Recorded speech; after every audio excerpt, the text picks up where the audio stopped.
బులెటిన్లో మరో breaking news చూస్తున్నాం. గత ప్రభుత్వ హయాంలో తమపై నమోదైన కేసుల విషయంలో విద్యాశాఖ మంత్రి నారా లోకేష్ చేసిన వ్యాఖ్యలు రాజకీయ వర్గాల్లో చర్చనీయాంశమయ్యాయి. అమరావతిలో జరిగిన కలెక్టర్లు ఎస్పీల సదస్సులో ఆయన మాట్లాడారు. సదస్సులో ఒక పోలీసు అధికారిని ఉద్దేశించి నవ్వుతూ గతంలో తమపై అక్రమంగా పెట్టిన కేసులను త్వరగా ఎత్తివేయాలని చెప్పినట్టు లోకేష్ వెల్లడించారు.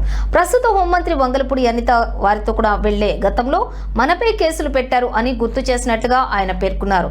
సదరు అధికారికి తగిన సమయం ఇస్తున్నారని, ఆ కేసులు వెంటనే క్లియర్ చేయాలని స్పష్టం చేశానన్నారు.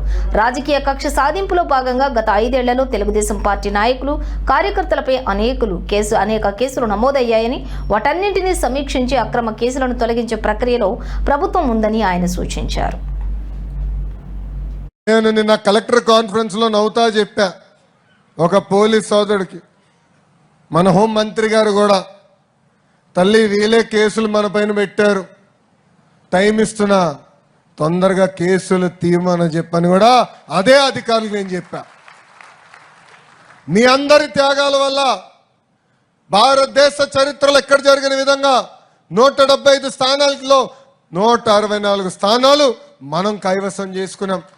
వైనాట్ 175 అన్నవారు టీమ్ 11కే పరిమితం అయిపోయే పరిస్థితి మనందరం కూడా చూసాం. అహంకారం వద్దు, కష్టపడే మనస్తత్వం మనకు కావాలి. ఎన్ని ఆర్థిక ఇబ్బందులున్నాయో నాకు తెలుసు. సకాలంగా జీతాలు చెల్లించడానికి ఇబ్బంది పడుతున్నాం, కానీ చాలని పెన్షన్ని మనం పెంచాం.